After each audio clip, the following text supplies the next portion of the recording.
Got this 2010 Matrix here with the 1.8 liter. You find in a long line of Toyota products, including the Corolla, a few of the Scions, and also in some of the Pontiacs. Customer complaint, as they say, is it idles like crap. Absolute garbage.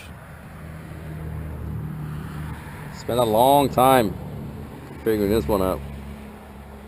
Probably a year plus. And there's a long list of parts done on this one. And the parts cannon was definitely got used on this one. And let me go through this with you guys so you guys don't have to do the same as I did. We started out with the obvious new plugs and coils, absolute brand new Denzos, absolutely nothing. Got new valve cover gasket, nothing. Got new PCV valve, absolutely no more changes. Got new intake gaskets, no changes. Got even new O2 sensors, absolutely no changes. Tried a new mass airflow sensor, no changes. Even tried the freaking ECU,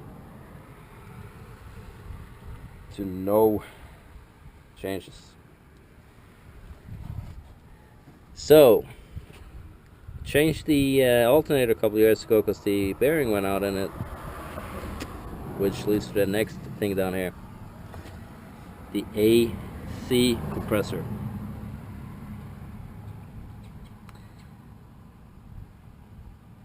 And this issue with idling was so bad that especially when it was hot outside, came to stop at the red light and the car would almost stall. It would dip like down to 450 RPMs, and then it was going to kick itself up.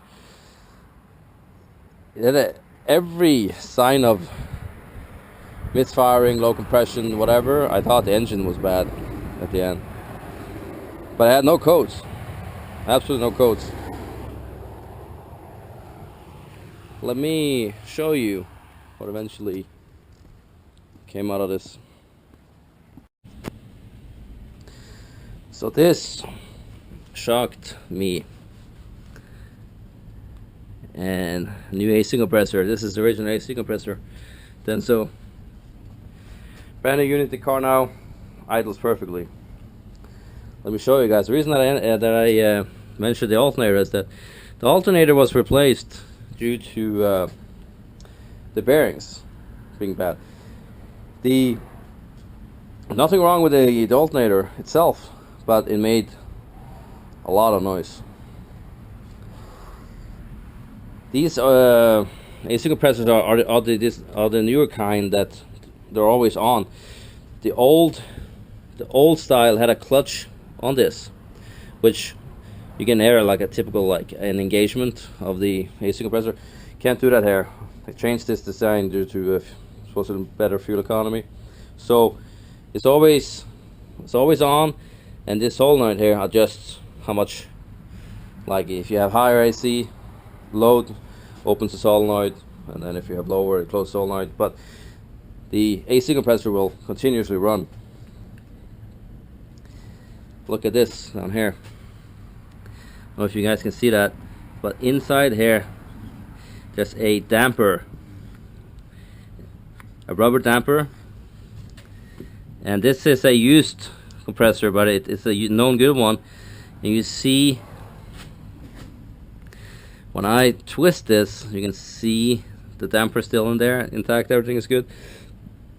When I twist on the outside, everything twists. This here is barely yeah, I can't even twist it. It is 100%. Yeah, it twists backwards, but not frontwards. The bearing on this shaft, they're so bad that it torn this damper straight off. This is the issue, guys. The AC, oh I'm sorry, the alternator bearing went bad. Quite obvious, a lot of noise. These bearings in here have gone bad and not being noticed, and it's been put more and more strain on the engine, which showed itself during idle.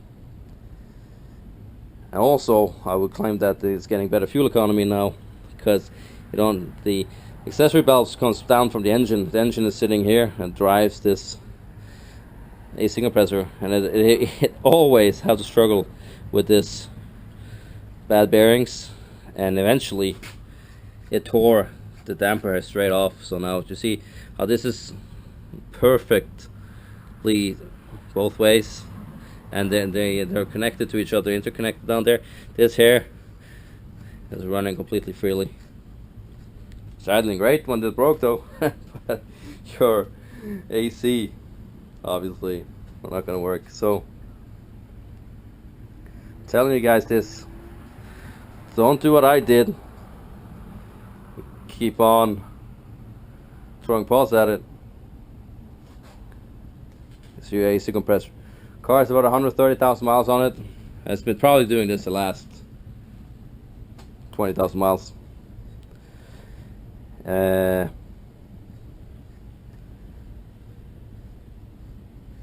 Idle's completely 100% perfect now. No issues.